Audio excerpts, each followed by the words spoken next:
வணக்கம் நண்பர்களே. நம்ம முகநூல்ல யூடியூப் சேனல்லையே நம்ம நிறைய விஷயங்கள் பார்த்துருக்கோம். இதுக்கு முன்னாடி நம்ம 3 திதிகளை பேசியிருக்கிறோம். பிரதமை, துதியை, திருதியை.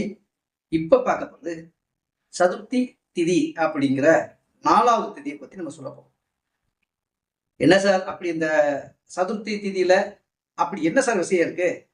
நமக்கு எந்த வகையில இந்த திதி பயன்பட போகுது அப்படின்னு நிறைய பேர் ஜோடர்லாம் பேசியிருப்பாங்க. திதிகளை பத்தி நிறைய பேர் நிறைய விதமான பேசியிருப்பாங்க. ஆனா நடைமுறையில இந்த திதிகளை நம்ம எப்படி கொண்டு வரணும்னு பார்ப்போம்.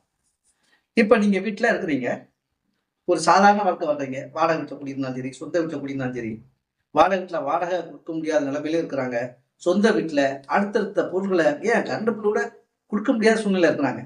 இதெல்லாம் எந்த எந்த பக்கத்துல இருந்து சார் இந்த மாதிரி சோதனைகள்லாம் வருது? நாங்க நல்லதான் சார் செய்யறோம், நல்லாத்தான் சாமி கும்பிடுறோம், வெள்ளிக்கிழமை விளக்கு போடுறோம், வாசலை தூளிக்கிறோம், சாமி கும்பிடுறோம், ஒன்றும் குறை இல்லாம இருக்கும். ஆனா அப்படின்னு ஏன் சார் கஷ்டம் வருது அப்படின்னு நீங்க பாக்குறீங்க. சதுர்த்தி அப்படின்னு சதுர் என்றால் 4, சதுர் என்றால் 4. அப்ப இந்த 4 இடத்துல இருந்து ஒரு பிரச்சனை தானே வருது. ஒருத்தருக்கு தலைவாசல் கிழக்கு பக்கம் வச்சுட்டீங்கன்னு வச்சுக்கோங்க. கிழக்கு பக்கத்துல வாசல் வச்சா அவன் நல்லா இருந்துவானா? இல்ல சார், நான் மேற்கு பக்கத்துல சார் வாசல் வைக்க சொன்னாங்க. சரி, மேற்கு பக்க வாசல்ல நீங்க நல்லா இருந்துட்டீங்கன்னா நல்லா இருந்துருவீங்களா? இல்ல இல்ல. சரி, தெற்கு பக்க வாசல் சார். சரி, தெற்கு பக்க வாசல் வச்சுட்டா நீங்க நல்லா இருந்துருவீங்களா? இல்ல இல்ல. வடக்கு பக்க வாசல் என்ன சார், நீங்க அப்புறம் எந்த வாசல் தான் குடிக்குது சார்? வாசல் எல்லா பக்கமும் அடைச்சிட்டு மேல மெத்து மேல ஓடி போயிட்டு கீழே கீழே வந்துட்டுமா சார் அப்படிம்பீங்கல்ல. இதுக்கு தான் என்ன சொல்றாங்க, தலைவனுக்கு தலைவாசல் பிரதானம் இருக்காங்க. அப்ப சதுர்த்தினா என்ன? 4 யாரு? பிள்ளையாருக்கு பிடிச்ச திதிகள்ல சதுர்த்தி திதி 1. வீட்டு தலைவனுக்கு 4வது திதியானது கை கொடுக்கும். ஐயா, உங்க வீடு எந்த பக்கம் வாசல்னா இருக்கட்டும், வாடகை விட்டு போய் குடியிருக்கிறவனுக்கு நீங்க நினைச்ச மாதிரி வாசல் அமைஞ்சிருமா? ஒண்ணு அமையும், ஒண்ணு அமையப்படாம போயிட முடியா? அப்ப எனக்கு என்ன சார் செய்யுது? இந்த வீட்டுல எனக்கு வந்த நாள்ல இருந்து அடிமேல் அடி. இதை நான் எப்படி சார் சரி பண்றது? இந்த இந்த வீட்டுக்கு வந்ததுல இருந்து நான் இது வரைக்கும் உண்டு இல்லாம இருக்கிறேன். இந்த வீடை விட்டு வேற வீடு மாறினா எனக்கு நல்லா இருக்குமா? அப்படின்னா மாறுறாப்ப எப்படிங்க நல்லா இருக்கும்? இல்ல இல்ல. ஆனா அந்த மாறுறதுக்கு முன்னாடி என்ன செஞ்சா நல்லா இருக்கும் பார்க்கணும் இல்லையா? இந்த சதுர்த்த திதியில பிறந்தவங்க தன் பக்கம் கூட அம்மாவை வச்சுக்கிட்டு எந்த வீட்டுல குடியிருந்தாலும் அவன் நல்லா இருக்கும். சார், எங்க அம்மாவை வச்சிருந்தோம்னா என் பொண்டாட்டிக்கு அவளுக்கு பிரச்சனை சார். பயப்படாதீங்க. அம்மாவோட போட்டாவை மணிப்பர்ஸ்ல வச்சுக்கோங்க, இல்ல செல்போன்ல பிரேம்ல வச்சுக்கோங்க. அம்மாவை மனசுல வச்சுக்கோங்க. அவளை நேரில் பார்க்க மாதிரி செல்போன் ஆன் பண்ணா அம்மா போட்டா தெரியுற மாதிரி வச்சுக்கோங்க. இந்த மாதிரி நீங்க வச்சுக்கிட்டீங்கன்னா நீங்க சதுர்த்தி திதியில பிறந்திருந்த உங்களுக்கு எந்த சோதனையும் வராது. இந்த 4ஆம் இடத்துல எந்த வீட்டுல நீங்க வாழை குடியிருந்தாலும் உங்களை மேன்மைப்படுத்தும். சரி, விஷயத்துக்கு வருவோம். சதுர்த்தசி திதியில பிறந்திருக்கோம். இப்ப நம்ம 4வது திதியில பிறந்தவங்களுக்கு என்ன செஞ்சா வருமானம் கிடைக்கும், இன்கம் கிடைக்கும், காசு கிடைக்கும்? ஒண்ணும் இல்லை சார். அந்த திதி நாட்கள்ல மாசத்துல நீங்க வளர்பிற திதியான அந்த திதியில வேற ஒண்ணும் சார், அன்னைக்கு போட்டு காலையில ஒவ்வொரு அரிசி வாங்கிக்கோங்க. அதாவது சமையல் பண்ணக்கூடிய அரிசி வாங்கிக்கோங்க. அந்த சாதத்தை எடுத்து அதுல ஒரு கை அரிசி எடுத்து ஒரு ஓரமா எடுத்து வச்சுக்கோங்க. ஒரு பானையிலேயே பாத்திரத்தை போட்டு வச்சுக்கோங்க. இப்படி ஒவ்வொரு கை அரிசியா டெய்லி எடுத்து எடுத்து வச்சுக்கோங்க. முதல்ல ஆரம்பிக்கிறது இந்த 4வது தேதியில ஒரு கை அரிசி. இப்படி ஒரு குத்து பிடிக்கணும். இப்படி பிடிக்கூடாது, இப்படி பிடிச்சி போயிடணும். இதான் பிள்ளையார் பிடிச்சதுன்னு சொல்லுவாங்க. இப்படி பிடிச்சி வைக்கணும். வச்சு அந்த அரிசியை நீங்க எடுத்து சேகரிச்சு வைங்க. இந்த மாதிரி நீங்க சேர்த்துட்டு வந்து அதை சேர்த்துட்டு இருந்தீங்கன்னா ஒரு குறிப்பிட்ட நாள், ரொம்ப நாள் கழிச்ச பிறகு 1.5 கிலோ அரிசி 2 கிலோ அரிசி தேரும். அதுல அன்னைக்கு ஒரு பிரசாதம் செஞ்சு பிள்ளையாருக்கு படைச்சுக்கோங்க. சரி, அதுக்கு முன்னாடி வருமா, இந்த திதியில நீங்க மனைவி கூட சண்டை படாதீங்க. என்ன சார், புருஷன் முன்னாடி சண்டை வராமலா சார் இருக்கும்? அதுக்கு நான் 4 நட்சத்திரமா சார் தெரிய போகுது சண்டைக்கு? சண்டை போட்டு திட்டினா கூட அவ முதல்ல திட்ட விட்டுருங்க, நீங்க முதல்ல திட்டாதீங்க. அப்பதான் சண்டையோட வேகம் குறையும். நீங்க முதல் திட்டி அதுக்கப்புறம் திட்டி அதுக்கப்புறம் நீங்க திட்டிக்கிட்டே இருந்தீங்கன்னா இந்த சம்பாஷணைகள், சண்டைகள், மூர்க்கத்தனமான எண்ணங்கள், கோபங்கள் வரும்.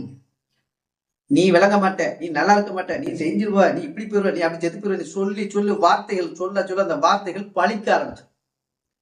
இந்த 4வது திதி அன்னைக்கு நீங்க புருஷன் முன்னாடி சண்டை போட்டு அபசகுணமான வார்த்தைகள் நீங்க பேசுனீங்கன்னா உங்களுடைய எண்ணங்கள் அப்படியே ஆப்போசிட்டா மாறிடும். நல்லது பேசினா கூட கெட்டதா மாறிடும், கெட்டது பேசினா கூட அதை 2 மடங்கு எக்ஸ்ட்ரா கொண்டு போய் விட்டோம். அதான் சதுர் பாக்குறியா நீ? என்கிட்ட என்ன வேடிக்கை காட்டுறியா நீ? எங்கூட நீ பல்ல பிடிச்சி பதம் பார்க்குறியான்னு சொல்லுவாங்க இல்லையா? அந்த மாதிரி விஷயங்களை இந்த திதி தரும். சரி சார், இதுல இருந்து நான் எப்படி சார் விடுபட? அப்படின்னு கேட்கலாம்ல. இந்த திதி நாட்கள்ல வீட்டு வாசல்ல நல்லா நிலக்கதவு இருக்கு இல்லையா, அதை நல்லா தொடச்சி சுத்தம் பண்ணி வச்சு மஞ்சள் குங்குமம் பொட்டு வச்சு சாமி கும்பிட்ட மாலைக்கு மஞ்சள் குங்குமம் சும்மா ஒரு டாட், ஒரு ரவுண்டா ஒரு சந்தன மஞ்சளா வைங்க, இல்லைன்னா சந்தனத்தை வைங்க, அது மேல குங்குமத்தை வச்சுக்கோங்க. அந்த நில வாசல் தொட்டு கும்பிட்டு உள்ள வாங்க. இதுதாங்க சிம்பிளான பரிகாரம். இந்த திதியில நீங்க கடைபிடிச்சு வந்தீங்கன்னா நல்லா இருக்கும். இந்த திதி நாட்கள்ல அழுக்கு துணியை வீட்டுல வைக்காதீங்க. மெயினா உங்க வீட்டுல கஷ்டம் வர காரணமே என்னன்னு நினைக்கிறீங்க? அழுக்கு துணி சேர சேர சேர சேர உங்களுக்கு பீடைகள் வரும். ஆனா ஒரு நாள் துணி வந்துட்டா பரவாயில்லைங்க, நைட்டு போட்ட துணி காலைல இருந்தாலும் பரவாயில்லைங்க, 2 நாள் துணி 3 நாள் துணி இருந்துச்சுன்னா அந்த துணி பாவகத்துல வரக்கூடிய அந்த விஷக்காத்தானது உங்க வீட்டுக்குள்ள இருக்க சுபமான அத்தனையும் நிகழ்ச்சியில கட் பண்ணிடும். உங்களை முன்னுக்கே வரக்கூடாது. புருஷ முண்டாட்டிக்கு சிந்தனாதிகள் வரக்கூடிய மூல பாவங்கள், புத்தி பாவங்கள், சுவாச காற்று மூக்குல போகக்கூடிய பாவங்கள், காதிலிருந்து வரக்கூடிய பாவங்கள் எல்லாமே கெட்ட ஆற்றலா மாற்றக்கூடிய காற்றுகள் உள்ள டிராவல் ஆகும். இதுதான் சார் இந்த திதியில இங்க கவனமா இருக்கும். வேற என்ன சார் சிம்பிளான பரிகாரம்? நான் அதை செய்ய இதை செய்ய நான் சொன்னேன். சரி சார், நான் சொந்த வீடு கட்டுவேனா சார்? இந்த சதுர்த்தி திதி நாள்ல என்ன செஞ்சா சொந்த வீடு கட்டுவீங்க? அதை பார்க்கணும்ல. அப்ப நீங்க என்ன செய்றீங்க? ஒரு டப்பாலோ உண்டியிலையோ மஞ்சள் தடவி மஞ்சள் துணியை போட்டு அதில் தினம் ₹1 ₹2 போட்டு போடுங்க. என்ன செய்யணும்? வீடு கட்டணும், வீடு வரணும், வீடு அமையணும் அப்படி சொல்லி சொல்லி இந்த காசை போடுங்க. உங்க குலதெய்வத்தை நினைச்சிட்டு போடுங்க, குலதெய்வத்தை நினைச்சுக்கிட்டு போடுங்க. அதுக்கப்புறம் இஷ்ட தெய்வத்தை நினைச்சு போடுங்க. வீடு கட்டணும், கட்ட போறேன்னு சொல்லக்கூடாது. போறேங்கிற வார்த்தை தொடர்ச்சியான வார்த்தை. வீடு கட்டணுங்கிறது நாம ஜெயிக்கக்கூடிய வார்த்தை. வீடு கட்டணும் வீடு கட்டணும் போட்டுக்கிட்டே வாங்க. இந்த ஆற்றல் பெருகி பெருகி பெருகி பெருகி நாளாக நாளாக சொந்தமா நீங்க வீடு கட்டுவீங்க. அது மட்டும் இல்ல, இந்த திதியில நீங்க அக்கம்பத்துக்கு வீட்டாளர்கிட்ட சண்டை போடாதீங்க. நான் வீடு கட்டணும், வீடு வாங்க போறேன், இல்ல வீடு இருக்குது, நான் காலி இடம் இருக்குது அப்படின்னு யார்ட்டையும் அதையும் சொல்லாதீங்க. உங்க மனைவிக்கும் உங்களுக்கும் உங்க இஷ்டப்பட்ட ஆளுக்கு தெரிஞ்சா போதும், பிறகு யாருக்கும் தெரிய வேண்டாம். இதுதான் சார் மேட்ரு. இந்த சிம்பிள் லாஜிக் நீங்க புரிஞ்சிக்க மாட்டேங்கிறீங்க.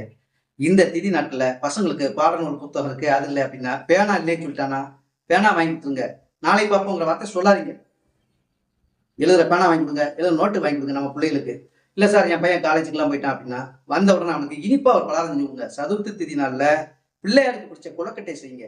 கொழுக்கட்டை செஞ்சு கும்பிடுங்க. உங்க வீட்டுல கொழுக்கட்டை செஞ்சு நீங்க தின்னுங்க. பிள்ளையாருக்கு படைச்சிட்டே எடுத்து தின்னுங்க. இல்ல சார் எனக்கு ஒண்ணுமே இல்லைன்னா அவல் பொரி வாங்கி வீட்டுல வச்சுக்கோங்க. அந்த சதுர்த்தி நாள்ல நீங்க உங்க குலதெய்வத்தை நினைச்சுக்கிட்டு அவல் பொரி, அந்த வெல்லம் எல்லாம் கருப்பட்டி இதை வாங்கி வச்சு ஒரு ₹10 தான் ₹20 தான் முதலீடு, அதை வச்சு சாமி விட்டு நீங்க எடுத்து உங்க வீட்டுல எல்லாரும் சாப்பிட்டீங்கன்னா உங்களுக்கு உங்களை பிடிச்ச பீடைகள், இந்த சொல்லுவாங்க இல்லையா ஆகாத சேஷ்டைகள், தர்த்திங்கன்னு சொல்லுவாங்க இல்லையா, அது நம்மளை பிடிச்சிருக்க கெட்ட சக்தி கூட விளையிடும். அதனால அதனால உங்களுக்கு அதனால உங்களுக்கு இந்த விஷயங்களை நீங்க கடைப்பிடிச்சிருப்பீங்கன்னு நம்பிக்கை தான் சொல்லிக்கிட்டு இருக்கோம். சின்ன சின்ன விஷயங்களை சாதாரண விஷயங்களை சொல்றோம். உப்புச்சாடியில அழுக்கு செலவிடாதீங்க. இந்த சதுர்த்தி திதி நாட்கள்ல உப்புச்சாடியில அழுக்கு செலவிடாதீங்க.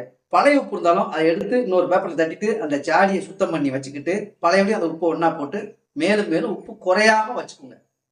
காலியாக காலியாக அது மேல தட்டிட்டே வாங்க. இல்லைன்னா அந்த உப்பை தட்டிட்டு இந்த புது உப்பை போட்டு அதுக்கு மேல அந்த உப்பு போட்டுக்கோங்க. உப்பு குறையக்கூடாது. அரிசி பானையில அரிசி குறையக்கூடாது. சார் நாங்க வாங்குறது எங்க சார் அரிசி? 1 கிலோ அரிசி வாங்குவோம், 2 கிலோ அரிசி வாங்குவோம், 5 கிலோ அரிசி வாங்குவோம் அப்படிங்க. வாங்குங்க, அரை கிலோட வாங்க. அதுல ஒரு குத்து அரிசி எடுத்து தனியா போட்டு வச்சுட்டு சமையல் பண்ணுங்க. அப்ப அந்த எடுத்து வச்ச அரிசி எப்பயும் வீட்டுல இருக்கும்ல, இல்லேன்னு சொல்லாம அந்த அரிசி இருக்கும்ல. இதுதான் சார் லாஜிக், இதுதான் சார் மேட்ரு. 2வது, சதுர்த்தி திதி நாள்ல நெத்தியில குங்குமத்தை வைக்கும் பொழுது மேல வைங்க.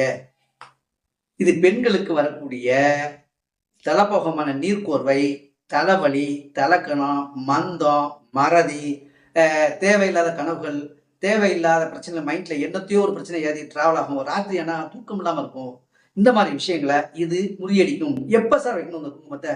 ராத்திரி படுக்கிறதுக்கு முன்னால ஒரு 1 மணி நேரத்துக்கு முன்னாடி முகத்தை கழுவிட்டு நீங்க குளிச்சாலும் சரி குளிக்கட்டாலும் சரி உச்ச வகிடல ஒரு பொட்டும், நெத்தில ஒரு பொட்டும், திருமாங்கலத்தை சின்னதாக ஒரு பொட்டும் வச்சு நீங்க படுத்து தூங்கிக்கோங்க. தன்னால இந்த பிரச்சனை சால்வ் ஆகும். இந்த திதி உங்களை மேலும் வளரும், வளர்த்து விடும், நாகரிகத்தன்மை கொடுக்கும், நல்ல விஷயத்தை தரும். இந்த நாடு சாதாரண நினைச்சுக்கிடாதீங்க. இது விநாயகருக்கு பிடிச்ச திதி தான். சதுர்த்தி திதியில 2 கணக்கு வருது. அதாவது சங்கடகர சதுர்த்தியும் வரும், இதுவும் வரும். அதை இன்னொரு நாளைக்கு சொல்றேன். இந்த திதி உங்க வீட்டோட வளர்ச்சிக்காக நான் சொல்லியிருக்கேன். நீங்க எந்த வாசல் உள்ள வீடை பார்த்து குடியிருந்தாலும், சொந்த வீட்டில் குடியிருந்தாலும் இதுல எனக்கு பிரச்சனை இருக்கு அதுக்கு நீங்க கவலையப்படாதீங்க. நான் சொன்னனே அந்த சதுர்த்தி நாள்ல கொழுக்கட்டையை வச்சு பிள்ளையாருக்கு படிச்சு நீங்க கும்பிட்டுட்டு வாங்க. உங்களுக்குள்ள பிரச்சனைகள் விளங்கும், நல்ல விஷயங்கள் நடக்கும். உங்க பொண்ணு ருதுவா இருந்தாலும் அதுக்கு தகுந்த மாதிரி ஒரு எண்ணங்களை உருவாக்கும். கல்யாணம் ஆகக்கூடிய நிலைமையில இருந்த ஒரு பொண்ணு இருந்தால் அதுக்கு தகுந்த வரன்கள் உங்களை தேடி தூது வரும். ரெண்டாவது, அந்த பிள்ளைக்கு ஒரு மேன்மையான வேலையோ படிப்போ இல்ல ஒரு உத்தியோகமோ இல்ல வேறு ஒரு சுய தொழில் ஆரம்பிக்கிறதுக்கோ இல்ல வேற ஒரு மார்க்கத்துக்கு அட்வைஸ் பண்ணக்கூடிய அளவுக்கோ நிர்வாகத்துக்கோ போகக்கூடிய அமைப்புகளை சதுர்த்தி திதியானது உருவாக்கி தரும். இது பிள்ளையாருக்கு செயல் செய்வாரு. நீங்க நம்பிக்கை இருந்துச்சுன்னா கடைப்பிடிச்சு பாருங்க, நல்லா இருப்பீங்க, மேலும் மேலும் வளருவீங்க சொல்லி இந்த சதுர்த்தி திதியை நிறைவு செய்கிறேன். நீங்க யாரும் உங்களுக்கு இந்த அபிப்பிராயங்களோ சந்தேகங்களோ எது இருந்தாலும் எங்கள் காத்தாயி ஜோடி நிலையத்தின் சார்பாக அவர்களிடம் நீங்க சொல்லி அவங்கள இந்த போன் தொலைபேசியில நீங்க தொடர்பு கொண்டு சந்தேகத்தை கேளுங்க, சந்தேகத்தை நிவர்த்தி செய்வாங்க. வேற எந்த செய்தி இருந்தாலும் அவங்களும் உங்களுக்கு நல்ல ஒரு இனிய தகவலை தருவாங்கன்னு சொல்லிக்கிட்டு இந்த திதியை சற்று நேரம் நிறைவு செய்கிறேன். வரக்கூடிய காலங்களில் திதிக்கு மேல என்ன விஷயங்கள் சொல்லலாங்கிறத ஒரு நல்ல நாள் பார்த்து இன்னும் ஒரு வரக்கூடிய காலங்களில் சொல்கிறேன். நன்றி, வணக்கம்.